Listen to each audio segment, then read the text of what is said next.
नमस्कार और the deep dive में आपका स्वागत है।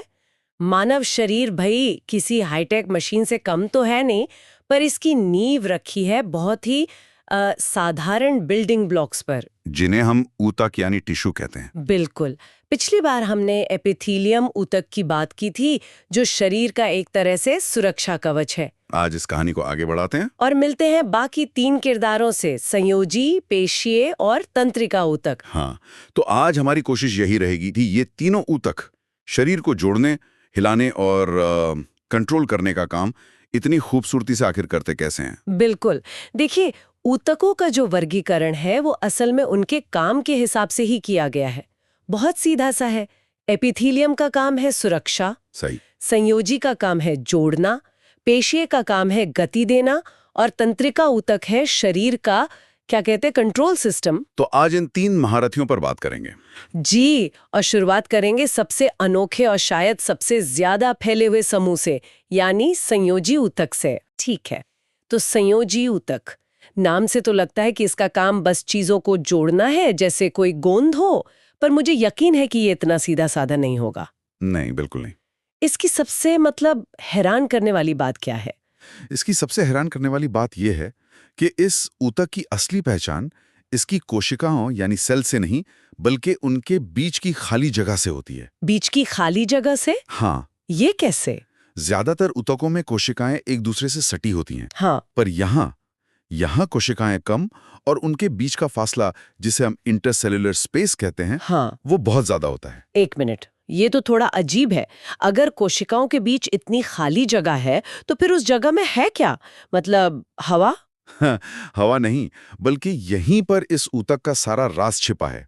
इस खाली जगह में एक खास पदार्थ भरा होता है, जिसे मैट्रिक्स कहते हैं। मैट्रिक्स? हाँ, मैट्रिक्स। और इस मैट्रिक्स को आप एक जेली की तरह सोच सकते हैं, जिसमें कोशिकाएं फलों के टुकड़ों की तरह बिखरी हुई हैं। अच्छा। अब असली खेल इसी जेली का है। अच्छा। अगर ये जेली पत्थर जैसी सख्त है, तो ये हड्डी बन जाती है। ओह। अगर ये नरम और लचीली है, तो ये कान के कार्टिलेज जैसा ऊतक बनाती है। और अगर ये जेली पूरी तरह से तरल है, तो ये खून बन जाती है? बिल्कुल, ये खून का प्लाज्मा बन जाती है।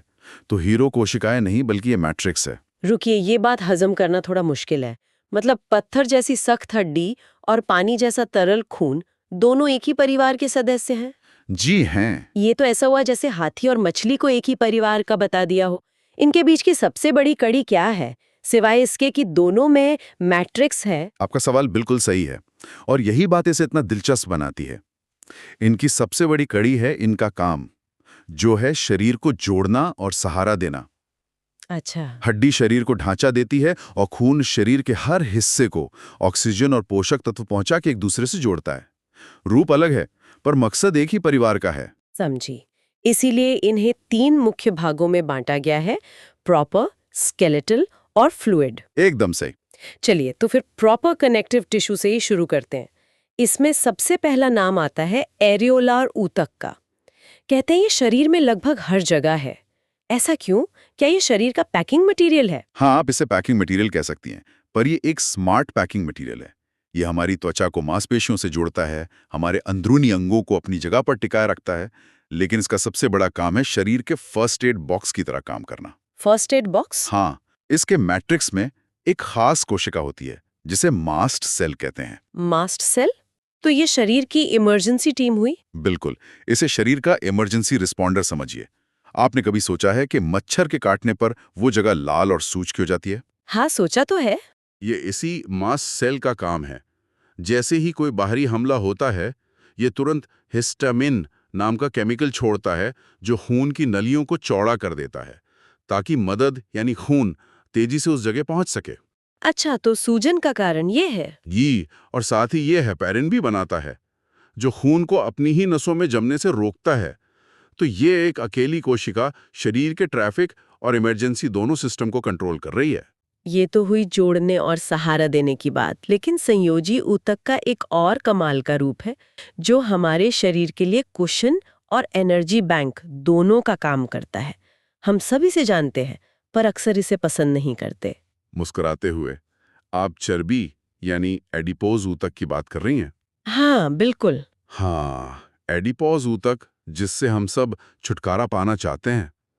पर सच तो यह है कि इसके बिना ना तो हमारे गालों पर रौनक होती और ना ही हम कड़ाके की सर्दी झेल पाते। अच्छा। इसका पहला काम तो फैट के रूप में ऊर्जा जमा करना है। दूसरा, यह हमारे अंदरूनी अंगों जैसे दिल और किडनी के चारों ओर एक गद्दे की तरह काम करता है, ताकि बाहरी चोटों से वे सुरक्षित रहें। और तीसरा? और तीसरा, यह शरीर की गर्मी को बाहर निकलने से रोकता है। ठंडे प्रदेशों के जानवरों जैसे पेंगुइन या ध्रुवीय भालू में इसी की एक मोटी परत होती है जिसे ब्लबर कहते हैं। यही उन्हें बर्फीले पानी में भी गर्म रखती है। ठीक है, तो अगली बार से मैं एडिपोज ऊतक को थोड़ी ज्यादा इज्जत दूंगी। अब एक आम कंफ्यूजन पर आते हैं, टेंडन और लिगामेंट। अक्सर लोग इन्हें एक ही समझ लेते हैं। हाँ, ये बहुत होता है। इनमें क्या फर्क है? ये बहुत आसान है, अगर आप इनके काम को समझ लें। टेंडन एक मजबूत, न खिंचने वाले सफेद रेशे का बना होता है। मतलब रस्सी जैसा? बिल्कुल, एक मजबूत रस्सी की तरह समझिए, जो इंजन यानी मांसपेशी की ताकत को पहिए यानी हड्डी तक पहुंचाती है। इसका काम है मांसपेशी को हड्डी से जोड़ना। और लिगामेंट? वहीं लिगामेंट पीले और लचीले रेशों से बना होता है। इसे एक मजबूत रबर बैंड की तरह समझिए। Rubber band? हाँ, इसका काम है एक हड्डी को दूसरी हड्डी से जोड़ना। ये जोड़ को अपनी जगह पर भी रखता है और उसे हिलने धुलने की आजादी भी देता है। रस्सी और रबर बैंड, ये तो एकदम साफ हो गया। अब शरीर के असली ढांचे पर आते हैं, कार्टिलेज और हड्डी। एक लचीला, दूसरा सख्त। वजह तो मैट्रिक्स ही होगी। बिल्कुल, कार्टिलेज का मैट्रिक्स लसलसा होता है, इसलिए यह कान और नाक की नोक की तरह लचीला होता है। वहीं हड्डी का मैट्रिक्स कैल्शियम और फॉस्फेट से बना होता है, जो उसे कंक्रीट जैसी मजबूती देता है। और ये मजबूती कोई मजाक नहीं है ना? कोई मजाक नहीं है, ये प्रकृति की इंजीनियरिंग का एक बेहतरीन नमूना है।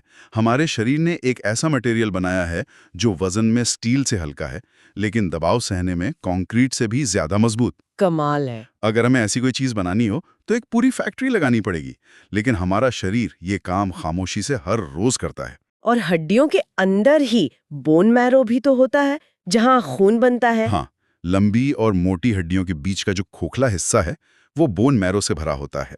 ये हमारे शरीर की ब्लड फैक्ट्री है, जहाँ लाल और सफेद रक्त कोशिकाएं बनती हैं। तो हड्डी सिर्फ ढांचा नहीं, बल्कि एक जिंदा फैक्ट्री भी है। एकदम। वाह! तो हमने शरीर का गोंद, packing material, energy bank, framework और ब्लड फैक्ट्री देख लिया। अब उस ऊतक पर आते हैं जिसके बिना ये सब ढांचा बेजान होता। मतलब पेशी ऊतक यानी मसल्स। सही पकड़ा। सही बात है। अगर संयोजी ऊतक शरीर का ढांचा है तो पेशीय ऊतक वो इंजन है जो इस ढांचे को चलाता है। और इसकी क्या खासियत है? इसकी कोशिकाओं की बनावट ही खास होती है। ये लंबी होती हैं, जिन्हें मसल्स फाइबर कहते हैं, और इनके अंदर एक खास तरल सार्कोप्लाज्मा होता है, जिसमें फैलने और सिकुड़ने की जादुई क्षमता होती है। और यही सिकुड़ना और फैलना हमें गति देता है। बिल्कुल, चलने, दौड़ने, यहाँ तक कि पलक झपकने की ताकत भी यहीं से आती है। जब मैं मांसपेशी के बारे में सोचती हूँ तो मेरे दिमाग में जिम और बाइसेप्स आते हैं, जिन्हें मैं अपनी मर्जी से हिला सकती हूँ। हाँ, लेकिन हमारा दिल भी तो एक मांसपेशी है और उस पर मेरा कोई कंट्रोल नहीं। तो क्या ये दोनों अलग-अलग तरह की मांसपेशियां हैं? आपका सवाल ही इसके 3 प्रकारों को समझा देता है। पहली है रेखित स्ट्रिएटेड पेशियां। जी। ये वही हैं जिनके बारे में आप बात कर रही हैं। बाइसेप्स, हाथ पैर की मांसपेशियां। जी, ये हड्डियों से जुड़ी होती हैं और हमारी इच्छा यानी मर्जी से काम करती हैं। इन्हें हम ऐच्छिक पेशी कहते हैं। और आपको पता है, शरीर के कुल वजन का लगभग 50% हिस्सा यही होती हैं। 50%? ठीक है, ये तो हुई शो मसल्स। बाकी दो कौन है? हंसते हुए, दूसरी हैं आरेखित अनस्ट्रिएटेड पेशियां।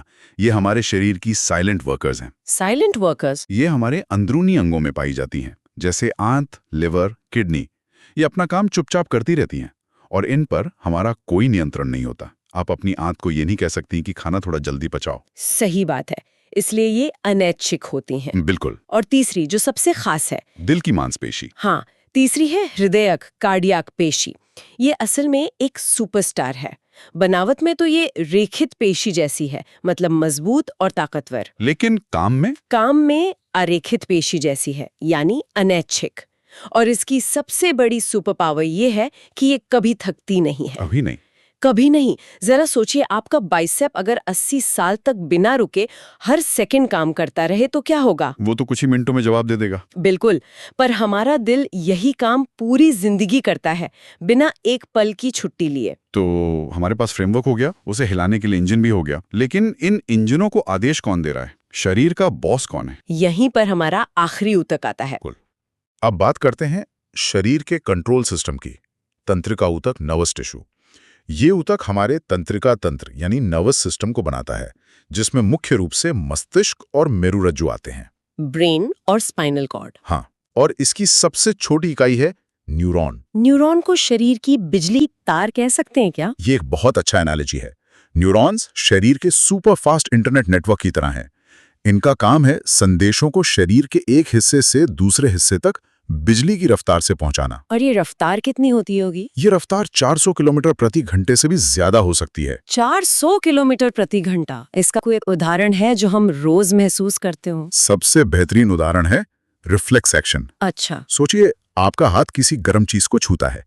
इससे पहले कि आपका दिमाग ये समझ पाए कि क्या हुआ और दर्द महसूस करे, एक सिग्नल बिजली की तेजी से आपकी उंगली से स्पाइनल कॉर्ड तक जाता है। और फिर? स्पाइनल कॉर्ड दिमाग का इंतजार नहीं करता, वो तुरंत वापस मांसपेशी को एक आदेश भेजता है, हाथ हटाओ अभी। और हाथ हट जाता है। और हाथ हट जाता है। दर्द का एहसास और ओ जल गया वाली सोच, ये सब दिमाग में बाद में प्रोसेस होता है। ये शरीर का एक अद्भुत बचाव का तरीका है। तो मतलब स्पाइनल कॉर्ड एक तरह का लोकल मैनेजर है जो छोटे मोटे फैसले खुद ही ले लेता है। एकदम सही, ताकि हेड ऑफिस यानी दिमाग पर ज्यादा बोझ ना पड़े। ये एक बेहद कुशल सिस्टम है। जी, ये संवेदनाओं को इकट्ठा करता है, उन्हें प्रोसेस करता है और फिर शरीर को बताता है कि उसे क्या करना है। हमारे विचार, यादें, भावनाएं, हर एक हरकत, सब यही कंट्रोल करता है। तो आज की चर्चा को अगर समेटें तो ये एक शानदार कहानी है कि कैसे अलग-अलग ऊतक अपने खास डिजाइन की वजह से अलग-अलग काम करते हैं। सही। संयोजी ऊतक का मैट्रिक्स ही तय करता है कि वो हड्डी बनेगा या खून। और पेशीय ऊतक के फाइबर उसे सिकुड़ने की ताकत देते हैं। और तंत्रिका ऊतक के न्यूरॉन उसे बिजली की रफ्तार से संदेश भेजने की क्षमता देते हैं। बिल्कुल। और यहाँ सबसे फैसिनेटिंग बात यह है कि संरचना और कार्य का ये गहरा संबंध जीव विज्ञान का एक मौलिक सिद्धांत है। जैसा डिजाइन वैसा काम। प्रकृति में कुछ भी बिना वजह नहीं है। कुछ भी नहीं। हड्डी इसलिए सख्त है क्योंकि उसका मैट्रिक्स ठोस है, और मांसपेशी इसलिए सिकुड़ सकती है क्योंकि उसकी कोशिकाएं लंबी और लचीली हैं। ये एक बेहतरीन अंत है और जाते जाते एक विचार सबके लिए छोड़ जाते हैं। जरूर। सोचने वाली बात यह है कि ये सभी ऊतक, चाहे वो कितने भी अलग और खास क्यों ना हो, सब एक जैसी सरल कोशिकाओं से ही विकसित होते हैं। ये शरीर के अनुकूलन और इंजीनियरिंग की अद्भुत क्षमता के बारे में क्या बताता है? और अगर आज विज्ञान को मानव शरीर में एक नया ऊतक डिजाइन करने का मौका मिले, तो वो कौन सी समस्या का समाधान करेगा?